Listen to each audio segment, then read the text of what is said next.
औज़ु बिल्लाहि मिनश शैतानिर रजीम। बिस्मिल्लाहिर रहमानिर रहीम। अस्सलामु अलैकुम व रहमतुल्लाहि व बरकातुहू। शय नशीन पर तशरीफ़ फरमा सदर जलसा व सदर कुल्हिन मजलिस तामीर मिल्लत वो सदर मुशतरका मजलिस अमल हज़रत मौलाना अब्दुल रहीम क़ुरैशी साहब, शय नशीन व तशरीफ़ फरमा हज़रत मौलाना क़ुबुल पाशा शुतारी साहब, मौलाना रहीमुद्दीन अंसारी साहब, मौलाना मसूद हुसैन मुश्तहिदी साहब, मौलाना जाफ़र पाशा साहब, मजलिस इत्तेहादुल मुस्लिमीन के अरकान असम्बली, मेयर मजलिस बल्दिया हैदराबाद और मुअज़्ज़िज़ हाज़रीन इकराम और मेरे ब्रादरम मतीन ख़ादरी साहब, अज़ीज़ान मिल्लत, मैं सबसे पहले सदर जलसा का शुक्रिया अदा करता हूँ कि उन्होंने मुझे आखिर में बोलने का मौका दिया। मैं इनसे माज़रत भी चाहता हूँ और इनका शुक्रिया भी अदा करता हूँ उनकी इज़्ज़त अफ़ज़ाई के सिलसिले में। मुअज़्ज़िज़ हाज़रीन इकराम, मुश्तरका मजलिस अमल की जानिब से बाबरी मस्जिद की शहादत के ख़िलाफ़ इस जलसे का इनाक़ाद अमल में लाया जा रहा है। मैं सदर जलसा की इजाज़त से इस बात को आपके सामने सबसे पहले रखना चाहूँगा कि हम तमाम से ये अपील की जाती है, जो आज इस जलसे में जो लोग शिरकत कर रहे हैं और टीवी के ज़रिए जो हमारे मुअज़्ज़िज़ दोस्त बुज़ुर्ग, हमारी माँ और बहनें जो सुन रही हैं उस जलसे को, आप तमाम से इस बात की अपील की जाती है कि 6 दिसंबर के दिन जो जुमे का दिन है, हम पुरअमन तौर से अपने बंद को मनाएं। और ये बहुत ज़रूरी है कि हर हाल में ना सिर्फ शहर हैदराबाद बल्कि पूरे मुल्क में पुरअमन तरीक़े से हम अपने गम और गुस्से का इजहार करें। और इस बात को ज़हन नशीन कर लीजिए कि खुदा ना खास्ता कोई हरकत होगी तो इसका फ़ायदा दुश्मनों को पहुँचेगा। इसलिए बेहद ज़रूरी है कि अगर कोई हमारे सब्र को या फिर हमको ललकारता है किसी किस्म की किसी बात की या फिर कोई बयान देकर, तो हमको सब्र करने की बेहद ज़रूरत है। बेहतरीन खराज अक़ीदत और जद्दोजहद बाज़ियाबी के लिए बहुत ज़रूरी है कि हम अमन को मजबूत करें। और ना सिर्फ ये हमारी लड़ाई ज़रूर है, मगर ये हिंदुस्तान की लड़ाई भी है। बाबरी मस्जिद की शहादत यकीनन मुसलमानों के लिए एक बहुत बड़ा सदमा है, वहीं पर इस मुल्क के लिए भी एक बहुत बड़ा सदमा है। और मैं हमेशा ये बात को कहता आ रहा हूँ और फिर से कह रहा हूँ कि बाबरी मस्जिद हमारे लिए कोई सियासी पॉलिटिकल मसला नहीं है। आज मुशतरका मजलिस अमल अगर इस जलसे का इनेकाद अमल में लाती है तो इसका मकसद या मंशा ये नहीं है कि वोट को हासिल किया जाए या वोटों को बटोरा जाए। हम ये जलसा इसलिए करते हैं कि हमारे मुल्क में पार्लिमानी जमहूरियत है और पार्लिमानी जमहूरियत हमको इस बात की इजाज़त देती है कि हम अपने गम और गुस्से का इजहार करें। फ्रीडम ऑफ एक्सप्रेशन आर्टिकल 19 दफा 19 इस मुल्क का एक फंडामेंटल राइट है और हम इसीलिए अपनी आवाज को, अपने एहतजाज को बुलंद करते हैं। ये हमारे लिए अहम मसला इसलिए है और दुनिया को समझना भी चाहिए। जो लोग हमको समझाने की कोशिश कर रहे हैं उनको ये समझना चाहिए कि जिस तरह एक जिस्म को जिंदा रहने के लिए एक धड़कते हुए दिल की जरूरत है, इस तरह एक मुसलमान की जिंदगी के लिए एक मस्जिद का रहना बेहद जरूरी है। हमारा ईमान, हमारी ईमानी जिंदगी का आगाज मस्जिद से होता है। अगर किसी के जिस्म में दिल बंद हो गया तो जिस्म मुर्दा हो गया। और हमारा मामला यह है कि हम तसव्वुर में भी सोच नहीं सकते कि हमारे मोहल्ले में कोई मस्जिद ना हो। और हम ये क्यों करते हैं? अल्लाह के रसूल सल्लल्लाहु अलैहि वसल्लम मदीने शरीफ को तशरीफ लाए, हिजरत किए। मेरे आका मोहम्मद मुस्तफ़ा सल्लल्लाहु अलैहि वसल्लम ने सबसे पहले मस्जिद को तामीर किया। बाद में उम्मत की माओं के लिए हुजरे की तामीर हुई। मस्जिद हमारे लिए अहम क्यों है? मस्जिद हमारे लिए अहम इसलिए अजीज दोस्तों, जैसा कि अभी मसूद हुसैन मुश्तहिदी साहब ने अपने खिताब के दौरान उस हदीस को दोहराया कि रसूल अल्लाह सल्लल्लाहु अलैहि वसल्लम ने फरमाया कि दुनिया में सबसे बेहतरीन जगह मस्जिद है।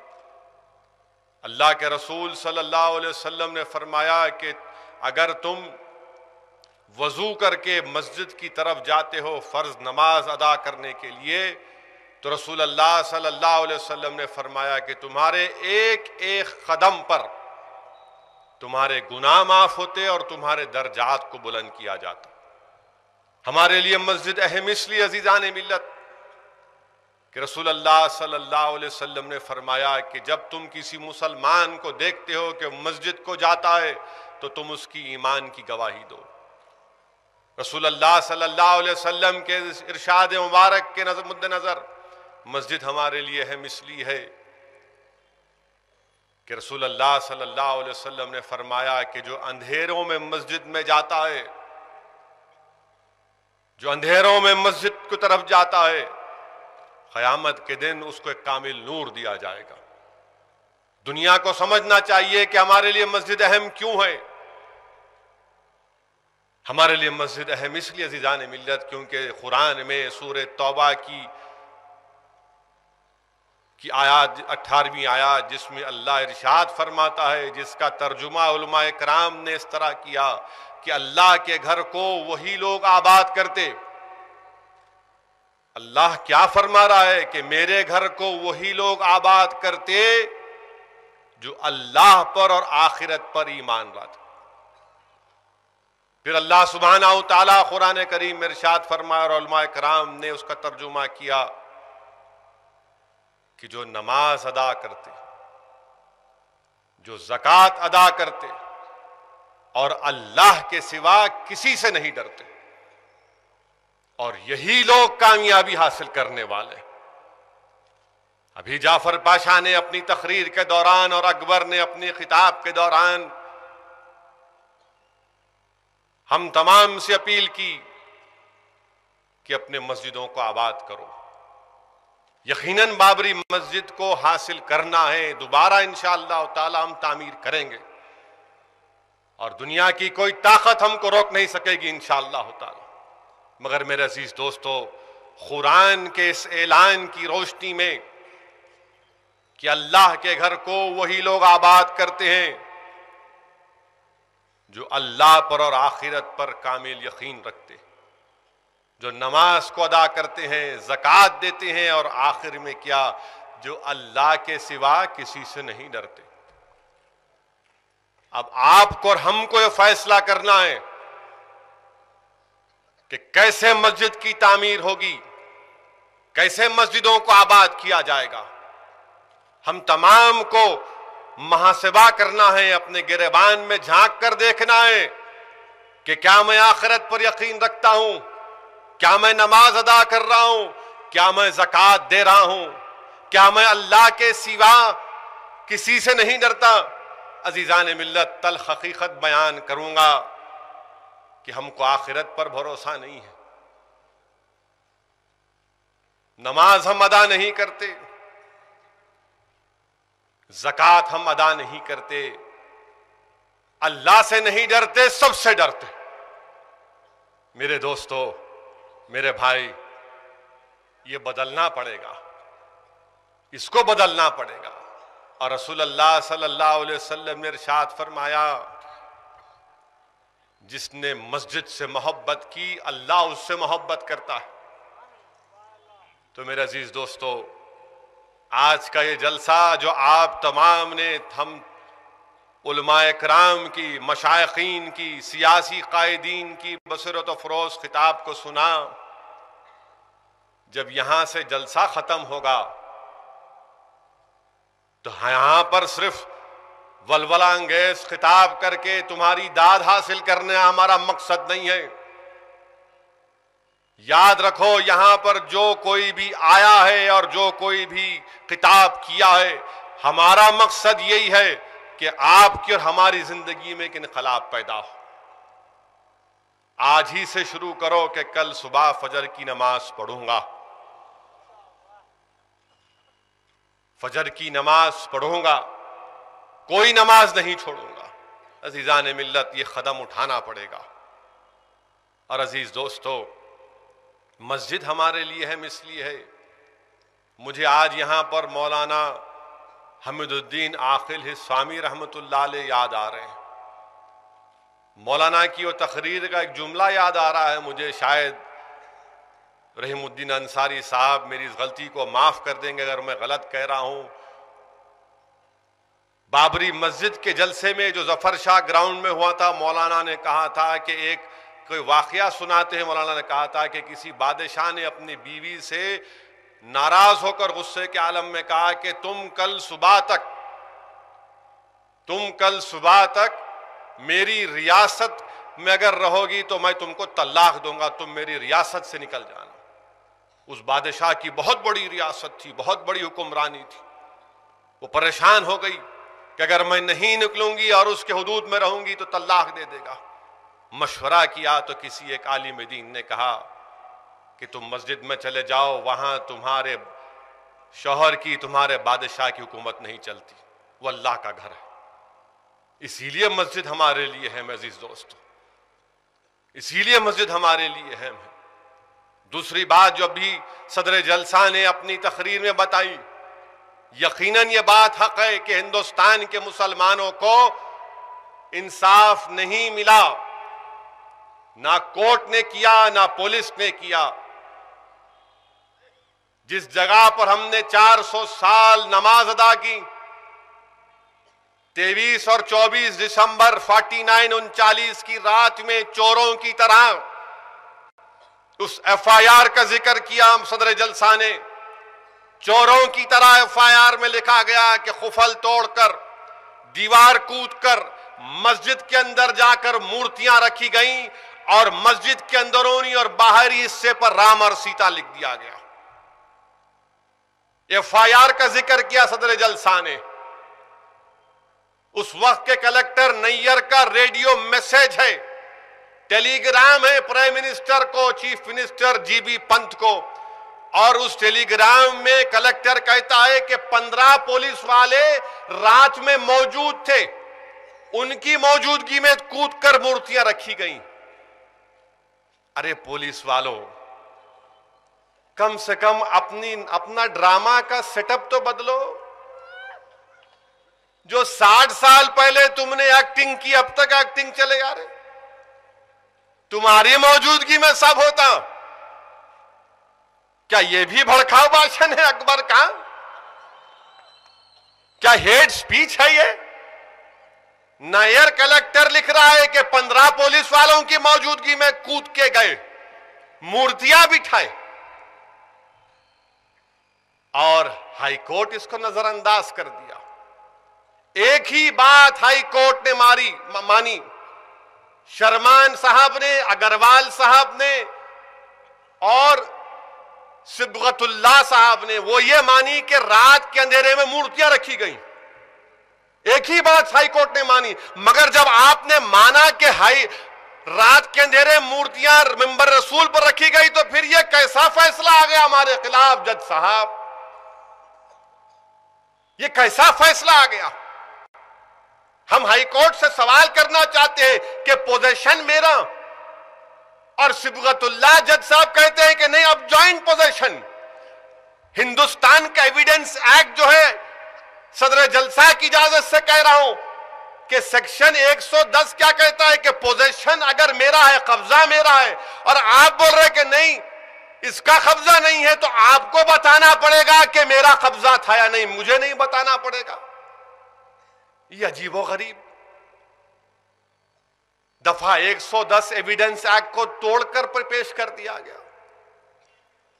सदर जलसा ने सीआरपीसी की 145 दफा का जिक्र किया। अगर कोई आपके घर में कब्जा किया, आप जाके पुलिस वाले को बोलते कि इन्हें कब्जा किया, अब समझाने के तौर पे आपको बता रहा हूं कि कुत्ते का बच्चा कोई जाके कब्जा किया, तो पुलिस को आप क्या बोलेंगे? देखो ये कुत्ते का बच्चा मेरे घर में कब्जा किया। जाहिर है किसी के घर में कब्जा करता तो उन्हें कुत्ते का बच्चा ही हो सकता। तो आप पुलिस को जाके बोलते देखो 145 सीआरपीसी इस्तेमाल करो, और क्या बोलता है 145 सीआरपीसी कि मेरा इंसान का कब्जा है या कुत्ते के बच्चे का है। तो पुलिस का काम यह है कि वो कब्जा इंसान को दिलाए और कुत्ते के बच्चे से कहे कि तेरा टाइटल सूट जो होगा तो सिविल सूट फाइल कर, कब्जा इंसान का है ना। वहां पर पुलिस ने ऐसा नहीं किया। वहां पर पुलिस ने क्या किया? 145 को इस्तेमाल किया और रिसीवर अपॉइंट कर दिया। रिसीवर अपॉइंट किया और उस रिसीवर ने क्या किया? कोर्ट में स्कीम पेश कर दी कि मुझे 4 पुजारियों की जरूरत है। क्या हमसे इंसाफ हुआ? 4 पुजारियों का तकर्रुर कर दिए और फिर लोगों से कहे कि बाजू से आना, नारियल देना, आशीर्वाद लेना, चले जाना। नहीं, हकीकत है, मैं झूठ नहीं कह रहा हूं, हकीकत है। ये 145 का इस्तेमाल ऐसा होता हमारे खिलाफ। और जब यही 7 जंतर मंतर पर कांग्रेस ओ और कांग्रेस आर का झगड़ा पैदा हुआ 1972 में, कांग्रेस ओ और कांग्रेस आर का झगड़ा पैदा हुआ, तो कांग्रेस आर के लोग क्या किए? घुस के 7 जंतर मंतर पर कब्जा कर लिए। पार्लियामेंट स्ट्रीट का सब डिविजनल मजिस्ट्रेट ने 145 का सही इस्तेमाल किया और कहा कि नहीं, कांग्रेस ओ का कब्जा है, तुमने कासिबाना कब्जा किया, इसलिए अब जाओ टाइटल का सूट तुम सिविल सूट फाइल करो। या हमसे ऐसा नहीं किया गया, हमसे ऐसा नहीं किया गया। स्कीम पेश की, 4 पुजारियों का तकर्रुर हुआ और हाई कोर्ट ने उसको पर इंजंक्शन को परमानेंट कर दिया। यह सिलसिला चलता रहा। फिर 26 जनवरी को या 25 जनवरी को एक वकील ने वकालत डाली कि खुफल खोल दिया जाए। बगैर मैं फरीक हूं, अगर आप में और मेरे में मुकदमा चल रहा, क्या इंसाफ का तकाजा नहीं है कि मुझे बुलाया जाए, मुझे नोटिस दी जाए? 45 मिनट की हियरिंग जज के सामने, फरीक मैं हूं, मेरी मस्जिद का मसला है, मुझे नहीं बुलाया जाता। 45 मिनट की हियरिंग में ऑर्डर पास हो गया, और उस जमाने में कंप्यूटर नहीं था, उस जमाने में टाइपराइटर था। 30 पेज का ऑर्डर 45 मिनट में टाइप नहीं हो सकता। जज साहब, आपने हमसे इंसाफ नहीं किया, खुफल खोल दिए गए। फिर हाई कोर्ट ने उसको परमानेंट कर दिया। वाह रे तुम्हारा इंसाफ। इसीलिए हम कह रहे हैं कि हमसे इंसाफ नहीं हुआ। फिर आप ये तमाम हर वक्त हमको धोखा, हर वक्त हमको धोखा। अच्छा, फिर ये हो गया, बाबरी मस्जिद को आप शहीद कर दिए। 2 क्रिमिनल केस रायबरेली में, सदर जलसा की इजाजत से कह रहा हूं कि रायबरेली में और लखनऊ में 2 क्रिमिनल केस बुक हुए। अरे ये कैसा इंसाफ है मेरे भाई?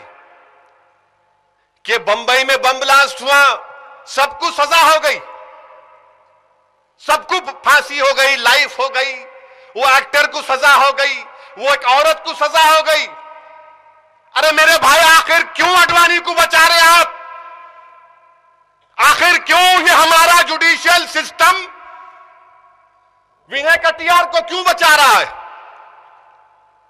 आखिर क्यों साध्वी, उमा भारती, मुरली मनोहर जोशी, आखिर इनको क्यों बचाया जा रहा है?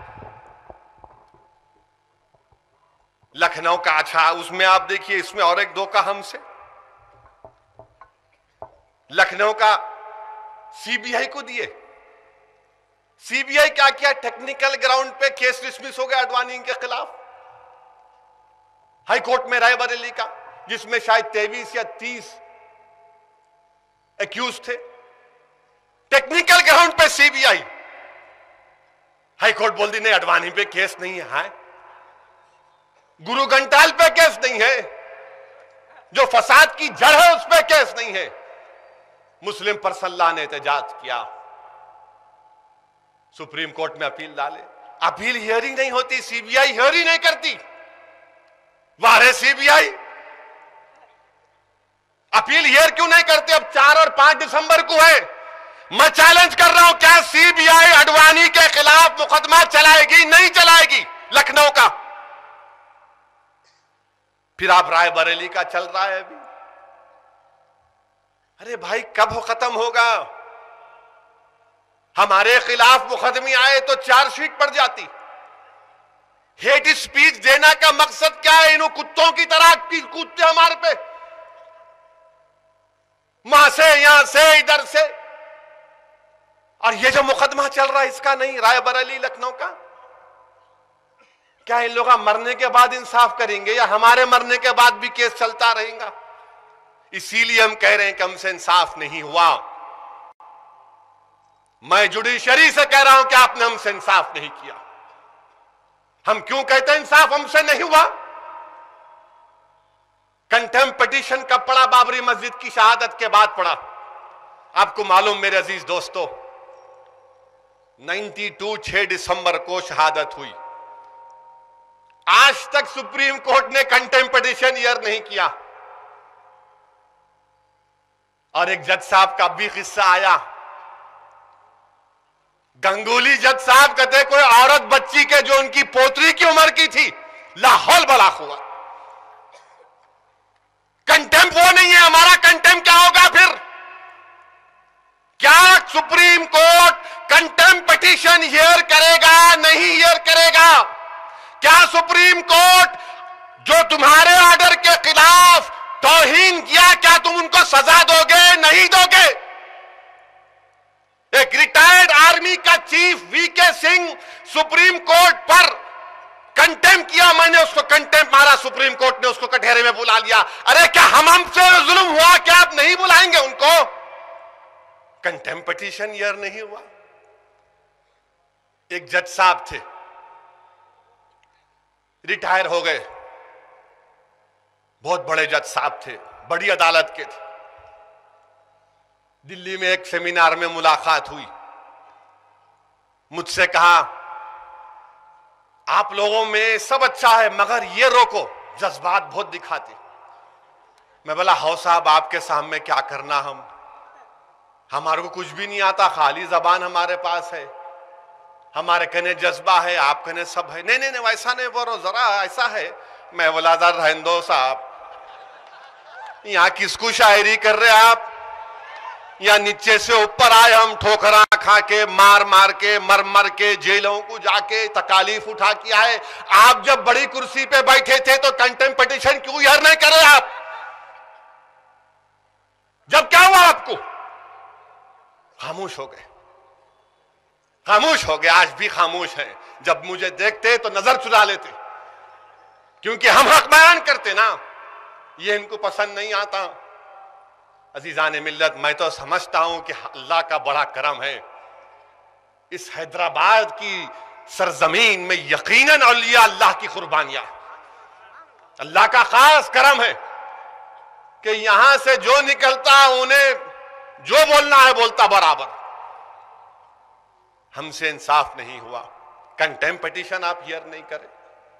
अच्छा, फिर शहादत के बाद प्रेसिडेंट रेफरेंस हुआ 143, सदर जज्जा की इजाजत से कह रहा 143 में। क्वेश्चन कैसा बनाया गया सोचिए आप। नरसिम्हा राव,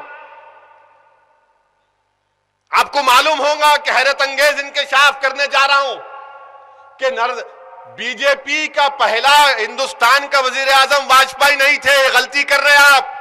बीजेपी का पहला वजीर आजम तो यह मनहूस नरसिम्हा राव था।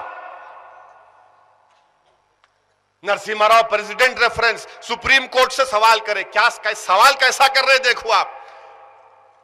यानी इनको अपने अब्बा से इतनी मोहब्बत है कि नरसिम्हा राव सवाल इस तरह से कर रहे कि क्या सुप्रीम कोर्ट ये बता सकता कि क्या यहां पर मंदिर थी और उसको तोड़ के मस्जिद बनाया गया। वाह रे नरसिम्हा राव, हमारी मस्जिद को शहीद किया गया। सुप्रीम कोर्ट ने यूनानिमस कहा। खैर, वो जेएस वर्मा साहब और बहुत से जजेस का है, बाद में बोलूंगा, कहा कि नहीं, हम ये रेफरेंस को कबूल नहीं करते। अगर किसी के पास इंटरनेट है तो कल जाकर 1993 का टाइम्स ऑफ इंडिया में नाना पालकीवाले का आर्टिकल पढ़ो।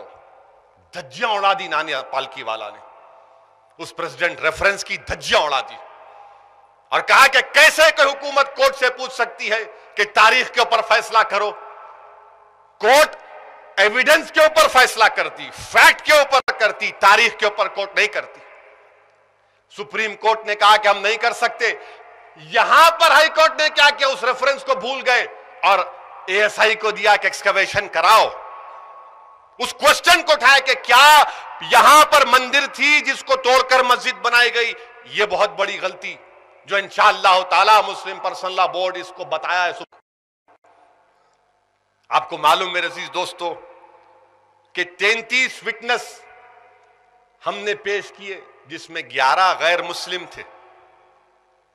11 गैर मुस्लिम थे, आप उसको भी पे समझते नहीं। लिमिटेशन एक्ट हम पर अप्लाई करें, कहां लिमिटेशन एक्ट अप्लाई होगा हम पर। अच्छा, फिर यह बात आज तक मुझे समझ में नहीं आई कि एक फाजिल जज ने फैसला देते खत कहा, अंग्रेजी का लफ्ज बयान करूंगा आपके सामने। जस्टिस शर्मा ने कहा कि द डिविनिटी ऑफ राम। अरे कैसे होगा डिविनिटी ऑफ राम? आप यकीनन हिंदू हो सकते, मैं मुसलमान हो सकता, मगर जब मैं जज की कुर्सी पे बैठ रहा हूं तो मेरा मजहब बाजू, मैं इंसाफ करूंगा। मेरा मजहब इंसाफ से रोक नहीं सकता मुझे। जज साहब ने कहा डिविनिटी ऑफ राम, ये जजमेंट में है, सदर जलसा को मालूम होगा। ये कौन सा इंसाफ है हमसे? फिर अजीज दोस्तों, हैरत अंगेज बात, आपका मेरा झगड़ा क्या है? मैं बोल रहा हूं मेरी है, आप बोल रहे नहीं मेरी है। आप क्या बोलते नहीं दोनों की है। अरे दोनों की कैसे हो सकती भाई? कोई बाबा की मीरास पर तो नहीं लड़ रहे ना, अल्लाह की मस्जिद का मसला है, दो की कैसे हो सकती है? या तो मेरी होगी या उनकी होगी। कैसा फैसला है ये? नहीं, आप मिलके बांट के खा लो। मेरे घर का मामला रहा तो बांट सकते हो, अल्लाह का घर है भाई, ये अल्लाह इसका मालिक है, मैं नहीं हूं। और हमको ये बतलाया गया कि जब दुनिया खत्म होगी, जब दुनिया की हर चीज खत्म हो जाएगी, पहाड़ों को रुई की तरह उड़ाया जाएगा, सब तबाह ताराज हो जाएगी, जब सूर फूंका जाएगा, सिवाय एक चीज के अल्लाह के घर को उठाकर जन्नत में रख दिया जाएगा। और आप बोल रहे बांट लो। कैसा बांटेंगे मेरे भाई? अब इसको कैसा समझाऊं मैं किसी एक गांव में गया था, मेरे ख्याल से मतीन कादरी साहब भी साथ थे। हम लोग एक जगह पर, कहीं जगह पर गए थे, वहां पर लोगों ने पूछा कि जजमेंट क्या है। अब कैसे समझाना? कंटेम्प्ट ऑफ कोर्ट करने नहीं, समझाने की आज से बोल रहा हूं मैं। वैसे मेरे पे कंटेम्प्ट आया तो जल्दी हियर होता, मालूम मेरे को। आप यहां से उठे, बाहर गए, तो एक कुत्ते का बच्चा जो है आपकी जेब से एक पॉकेट मार दिया, उसमें 300 रुपए थे। आप जाके बोले शाह इनायतगंज पीएस में या हबीब नगर में कि भाई पॉकेट मारा, मैं जानता हूं इसको, 300 रुपए थे इसमें।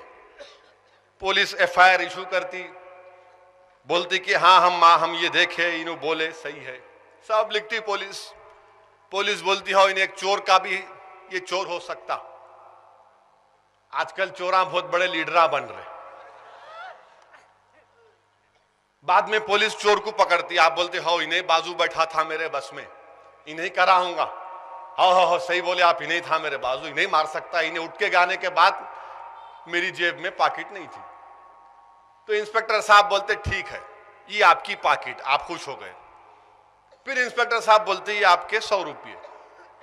आप बोलते 300 रुपये लिखाया, मैं 100 रुपये कहीं को दे रहा मेरे को इन्हें। तो इंस्पेक्टर साहब बोलते 100 रुपये आपके, 100 रुपये चोर के, 100 रुपये मेरे। ये फैसला है। अरे चोरी मेरी हुई, मेरी पॉकेट मारे ना। तो कोतवाल साहब बोले नहीं नहीं नहीं, हमारे भी 100 रुपये, उसके भी 100 रुपये, सबको खुश रहना जी, मिलके बांट के खाना, मिलके बांट के खाना। इनकी अम्मा के महर में यहां था शायद। ये मैं नहीं बोल रहा हूं, एक जलसे में जाफर पाशा बोले थे, जुमले को दोहरा रहा हूं। 300 रुपए की जगह 100 रुपये। हमको बोल रहे चॉकलेट चूस के बैठ जाओ और आप मजे मनाएंगे। नहीं हो सकता, नहीं हो सकता। ये जुल्म है, ये जुल्म है, ये इंसाफ नहीं। इसीलिए हम ये बोल रहे कि भाई इंसाफ करो। अच्छा फिर एक और बात देखिए आप, हम राम के हरगिज खिलाफ नहीं, हम किसी मजहब के खिलाफ नहीं। मैं दारुसलाम के इस बाइज्जत स्टेज से, इस मेरे लिए बहुत ही मुतबरिक जगह है दारुसलाम। ये अगर मैं अल्लाह की राह में शहीद नहीं हुआ या फिर मेरी मौत खुदा ना खास्ता मदीने में नहीं हुई, तो फिर यही मेरे को बुलाया जाएगा। आप सबके कंधों पर जाऊंगा मैं, जहां भी जाना है।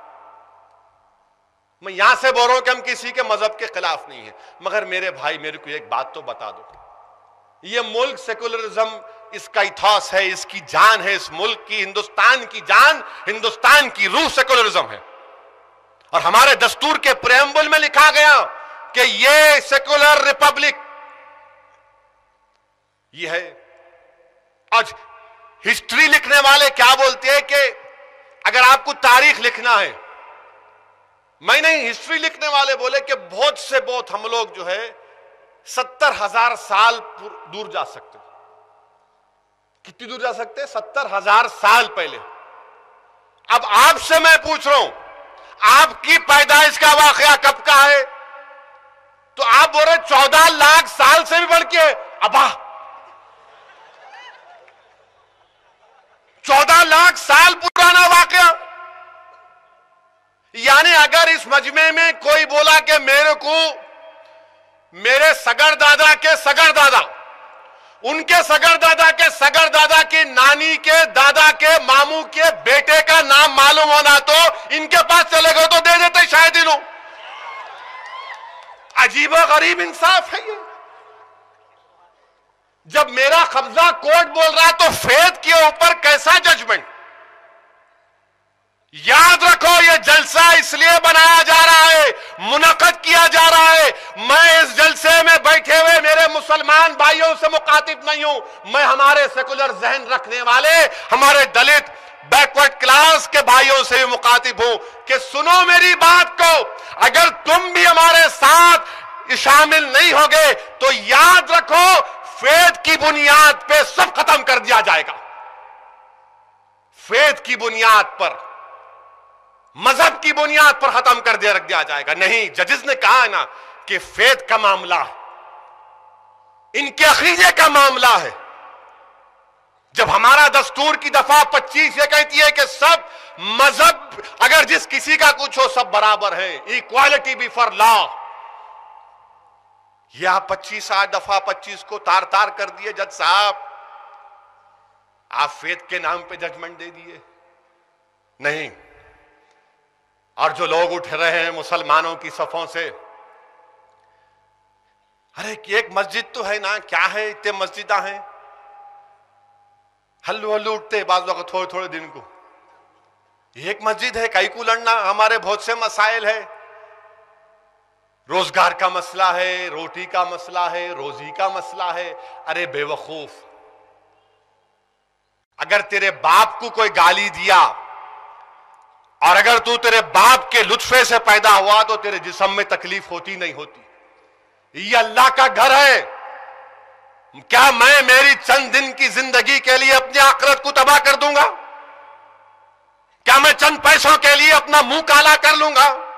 और हशर के मैदान में जब जय्यद उलमा इकराम, सहाबा इकराम, रसूलुल्लाह सल्लल्लाहु अलैहि वसल्लम मौजूद होंगे और जब एक बहादुर शहीद उठकर बोलेगा कि तूने चंद पैसों के लिए मस्जिद का सौदा किया, तो क्या जवाब देंगे आप और हम?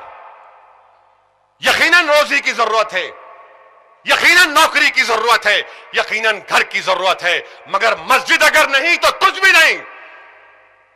मस्जिद मेरी पहचान है, मस्जिद मेरी शनाख्त है, मस्जिद मेरी जान है।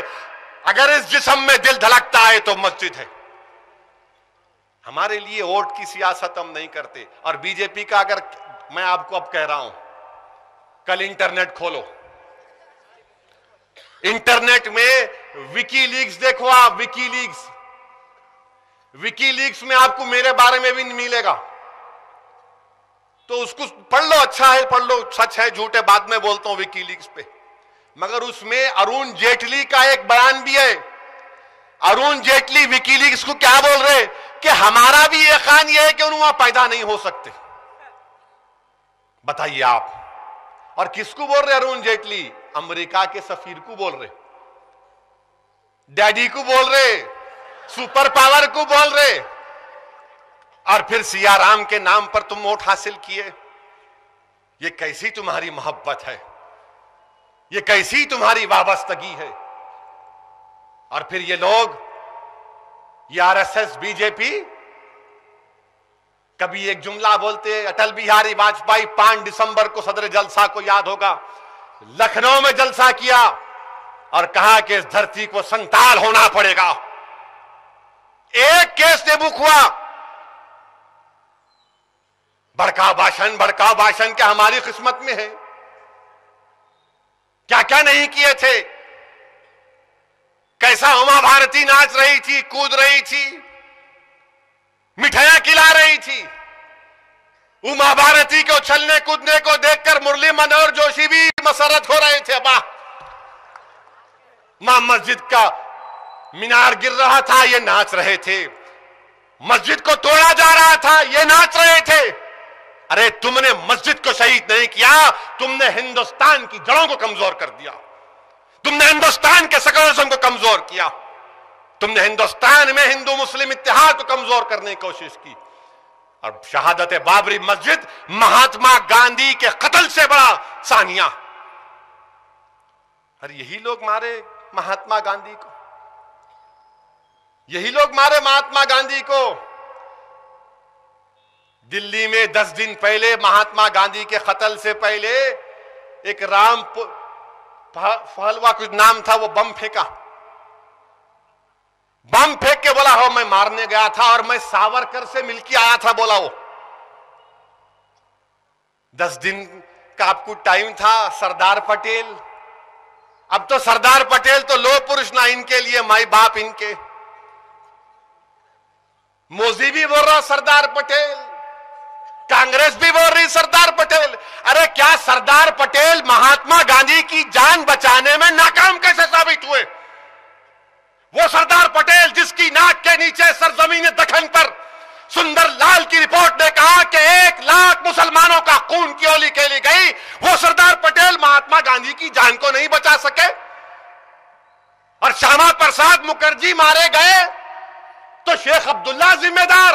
अगर यह बात है कि श्यामा प्रसाद मुखर्जी की मौत का जिम्मेदार शेख अब्दुल्ला, तो महात्मा गांधी के कत्ल का जिम्मेदार सरदार पटेल क्यों नहीं हो सकता? होम मिनिस्टर तो आप थे ना, होम मिनिस्टर तो आप थे ना।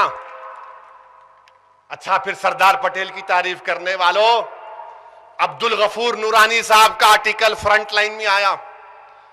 मैं पहले से बोल रहा हूं पुलिस वालों को, कहीं फिर केस बुक करेंगे। मैं नहीं बोला, उन्होंने लिखे फ्रंट लाइन में, वो पढ़ के बोल रहा हूं मैं। और फ्रंट लाइन में अब्दुल गफूर नूरानी लिखा कि बंबई में एक प्राणलाल मफतलाल स्विमिंग पूल है। प्राणलाल मफतलाल स्विमिंग पूल में लिखा हुआ है only Hindus allowed. Swimming pool में क्या खाली आप हिंदू अलाउड करेंगे? हिंदुस्तान सेकुलरिज्म में क्या हुआ फिर? अच्छा, आर्टिकल में नूरानी साहब ने लिखा कि उस पर पहले दस्तखत करने वाले कौन थे? सरदार पटेल। वाह, इन्हों सेकुलर है और हम कम्युनल हैं। अजीजान मिल्लत, फिर यही सरदार पटेल नूरानी साहब आर्टिकल में लिखे, महात्मा गांधी ने अपनी किताब में लिखा कि सरदार पटेल ने जाकर महात्मा गांधी से कहा कि अबुल कलाम आजाद को कैबिनेट पोस्ट मत दिया जाए। आप सेकुलर, हम कम्युनल। और मौलाना आजाद तो वही थे जो मुसलमानों से कह रहे थे कि मुस्लिम लीग खत्म करो, कांग्रेस में शामिल हो जाओ।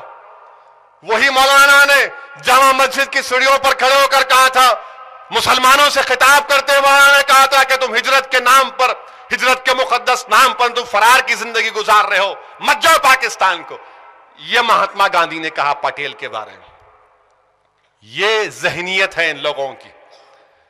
और मोदी का बोलता नहीं, सरदार पटेल। अच्छा, अजीबो गरीब है, अकबर ने सही कहा, महात्मा गांधी को बाबा कौम बोलते।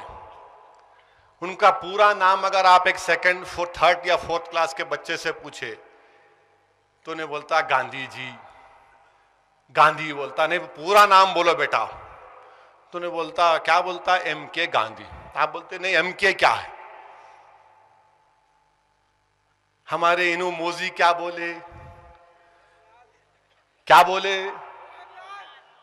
क्या Mohan Lal father of the nation है? मेरे लाल, तेरे कितने लाल है?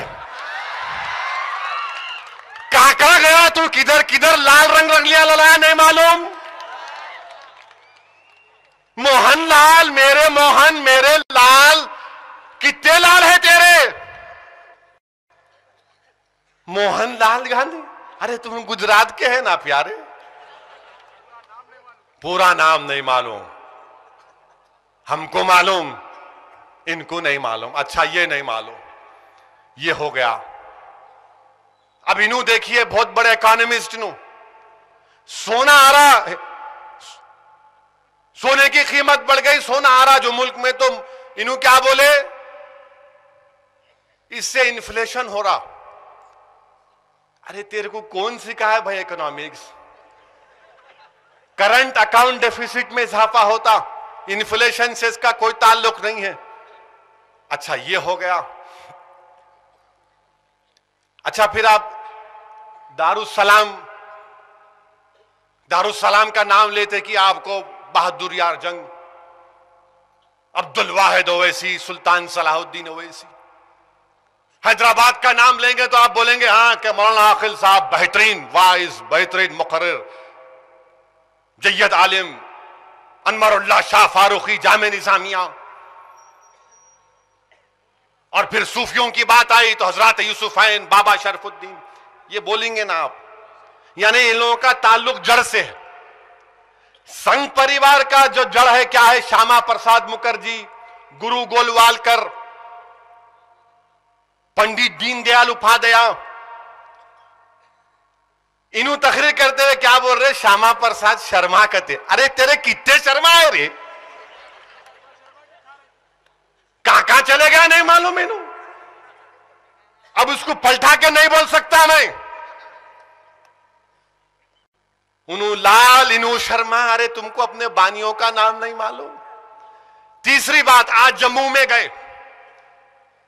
जम्मू में ये भी जो मोजी बोल रहा हूं, ये भी आकिल साहब की इजाजत है, मेरी नहीं है। अब तुम मेरे पे केस नहीं बुक कर सकते, उन पे करना बोल तो फिर कहां भी जाते, वारंट नहीं मालूम, वहां से प्रोटेक्शन कर लेते हो। क्या बोले उन्होंने? 370 को निकाल देना। अरे 370 को कैसे निकालते? 370 अगर निकला तो कश्मीर निकला अपने हाथ से। कश्मीर को जो चीज पकड़ के रख रही है वो 370 है। वो तो एक टनल है हिंदुस्तान और कश्मीर के बीच में। 370 गया तो कश्मीर निकला। अरे कम से कम मुल्क को तो कमजोर करने की बात मत करो आरएसएस वालों। 370 कहते, इनको 370 से कई को गुस्सा है। मजलिस इत्तेहादुल मुस्लिमीन 370 की कायल है। मैं 370 के लिए लड़ूंगा और कश्मीर की आवाम से, दारुस्सलाम से कह रहा हूं कि हम 370 के कायल हैं। हम 370 के कायल थे, हैं और रहेंगे, इसके लिए लड़ेंगे। 370 के लिए क्या बोलते हैं? 370 का क्या है कि गैर कश्मीरी जायदाद नहीं खरीद सकता, एक कंडीशन है। इन्हें उनको पसंद नहीं है। आरएसएस बोलती क्यों? क्योंकि कश्मीर में मुसलमान ज्यादा रहे, पंडित भी है वहां पर। अच्छा, आपको मालूम हो क्या 370 निकला तो फिर आप छत्तीसगढ़ को भी निकालेंगे। छत्तीसगढ़ में भी जमीन नहीं खरीद सकते आप। हिमाचल प्रदेश में जमीन नहीं खरीद सकते। अंडमान निकोबार में जमीन नहीं खरीद सकते। हैदराबाद से जाकर लक्षद्वीप को जाकर मैं जमीन नहीं खरीद सकता, तो सबको निकालेंगे क्या? अरे जरा पढ़ ले भाई, तुम्हारे पास कोई काबिल लोग नहीं है क्या? बोले चले जा रहा। और बेचारे वो जम्मू कश्मीर के चीफ मिनिस्टर की बीवी का नाम लेके बोल दिया कि उन्होंने हिंदू है। बहन का नाम लेके बोल दिया, फारूक अब्दुल्ला की बेटी का नाम लेके बोला कि उन्होंने गैर कौम के बच्चे से शादी कर दिए। कई को प्यारे, किसके घर पे कई को जाना? अब तुम्हारी बीवी का जिक्र निकाले, तुम्हारी बीवी कहां है बोले तो आपकी बीवी कहां है बताओ मार को। मैं तो लिख के दे रहा हूं, मेरे को बीवी है, पेट भर बच्चे हैं अल्हम्दुलिल्लाह। आपका क्या है मामला ये बताओ। अगर तुम फारूक अब्दुल्ला की बेटी का नाम ले रहे हो, उमर अब्दुल्ला की बीवी को बोल रहे हो, आपकी बीवी कहां है फिर? नहीं बोलेंगे आप? ये सवाल नहीं करेंगे आप? सवाल करना नहीं करना? सुन लो ये मामला। अच्छा, फिर ये हो गया। अब हमारे पास से मुसलमान निकल रहे। नहीं, मोदी अच्छा है, इतना बुरा नहीं है, इतना जालिम नहीं है, थोड़ा है हद। हलाकू का छोटा भाई है, हलाकू नहीं है। चंगेज खान का चिचेरा भाई है, चंगेज खान नहीं है। अच्छा, बड़े बड़े लोग भी निकल रहे, नहीं ऐसा नहीं है। मेरे भाई, हम किससे डरते नहीं, अल्हम्दुलिल्लाह हम किससे डरते नहीं।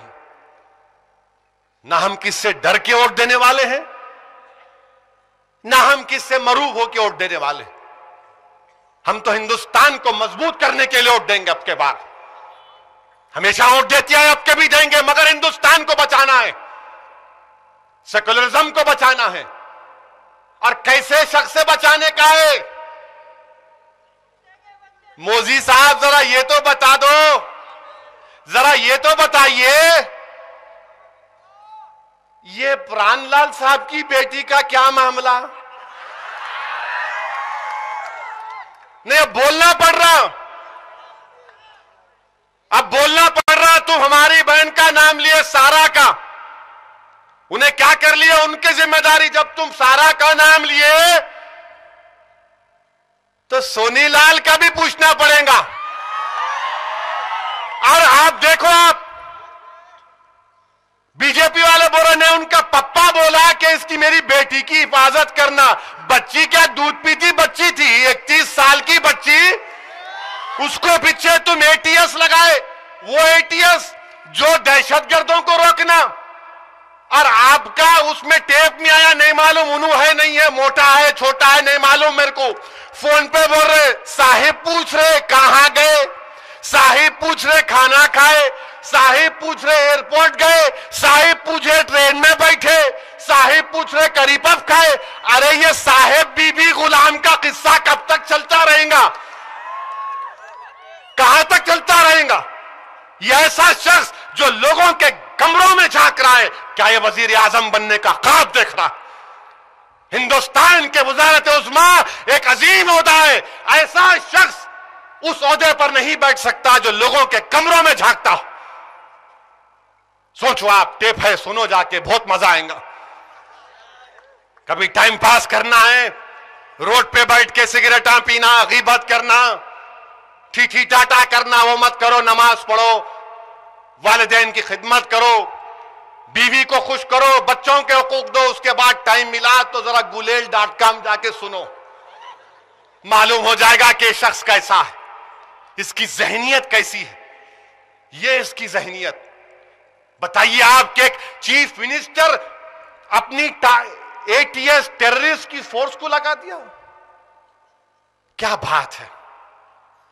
क्या बीजेपी वालों, तुम एक बच्ची के लिए इतना करे, ठीक है, मान लिए उसके वालिद साहब बोले, तो एहसान जाफरी को क्यों नहीं बचा सके आप? इशरत जहां को क्यों नहीं बचाए आप? बेस्ट बेकरी का केस कैसा हुआ? 2-3-4 हजार मुसलमानों का कत्लेआम कैसा हुआ? अगर बच्ची हिंदू है तो तुम जान बचाओगे, और अगर बच्ची इशरत जहां है तो तुम गोलियां मार दोगे और उसके जिस्म में धज्जियां उड़ा दोगे उसके गोलियां मारकर। यही तुम्हारी एटीएस ने किया ना। यही तुम्हारी एटीएस का नरेंद्र ममी आया था हैदराबाद को और मुजाहिद सलीम के सर पर गोली मारा। बताओ बीजेपी वालों, क्या ये तुम्हारा इंसाफ है? ये तुम्हारी सोच, ये तुम्हारी फिक्र। हिंदुस्तान की जमहूरियत, पार्लिमानी जमहूरियत हमसे पुकार कर कह रही है कि हमको अब के बार मुत्तहिदा तौर पर अपने वोटों का इस्तेमाल करना पड़ेगा। देखो मेरे अजीज दोस्तों, मेरे भाइयों, मेरे भाई, देखो आज राजस्थान में पोलिंग हुई 75%, छत्तीसगढ़ में पोलिंग हुई 70-75%। हर जगह पोलिंग हो रही है। बताओ हमारी पोलिंग कम क्यों हो रही है? क्या आप वोट डालोगे, नहीं डालोगे? मेरे अजीज दोस्तों, अब के बार पोलिंग परसेंटेज बढ़ना है। और नौजवानों, तुम्हारी जिम्मेदारी है कि तुम अपना वोट डालो, दलवा वोट। हिंदुस्तान की सेकुलरिज्म को बचाना है, हिंदुस्तान के इथॉस को बचाने का है। ये लड़ाई हमारी है। और आज जो लोग बड़ी बड़ी बातें कर रहे हैं, ऐसा करेंगे, वैसा करेंगे, बहुत देखे हम क्या क्या करते, देखेंगे इंशाअल्लाह ताला। हमको अल्लाह की जात पर पुरटूट भरोसा करना है, तवक्कल करना है। अल्लाह हमारे लिए काफी है, अल्लाह हमारे लिए काफी है, अल्लाह हमारे लिए काफी है, अल्लाह हमारे लिए काफी है। इसीलिए अल्लाह से रुजू होना है। और मेरे भाई, जैसा कि अभी हमने सुना कि माशरे की बुराइयों का खात्मा करो, ये क्यों, क्या कर रहे हो? छोटे बच्चियां महफूज नहीं है, कॉलेज के बच्चियां महफूज नहीं है, बीवियां महफूज नहीं है, ज़ईफ औरतें महफूज नहीं है। तुम कत्ल कर रहे हो एक दूसरे को, ये बाजार घाट का कत्ल। क्या है मेरे भाई, क्या है मेरे भाई? क्या ये जीने का तरीका है? नहीं मेरे अजीज दोस्तों, इस माशरे की बुराइयों का खात्मा करो। तुम्हारे हाथ अगर उठेंगे तो किसी के तहफ्फुज के लिए उठना चाहिए। छुरियों से, चाकों से मारकर तुम एक बच्चे को मार दिए। अल्लाह गारत करे उन कातिलीन को जो एक बच्चे की जान ले लिए। इख्तलाफात हो सकते, होना भी चाहिए, मगर इसका यह मतलब नहीं है कि कोई इस तरह की हरकत करे। ये इंसान नहीं है, शयातीन है, ये शयातीन है। इनमें इंसान कहना भी इंसान की तौहीन है। बहरहाल अजीज दोस्तों, 6 दिसंबर को पुरअमन तरीके से मनाइए। मैं तमाम आइमाए मस्जिद से भी गुजारिश करूंगा कि वो दुआ करें बाबरी मस्जिद की बाजियाबी के लिए, और दुआ करें कि मुस्लिम पर्सनल लॉ बोर्ड, जो एक भारी जिम्मेदारी मुस्लिम पर्सनल लॉ बोर्ड की है, अल्लाह हमको इसमें कामयाबी दे। वाखिर दावान अल्हम्दुलिल्लाहि रब्बिल आलमीन।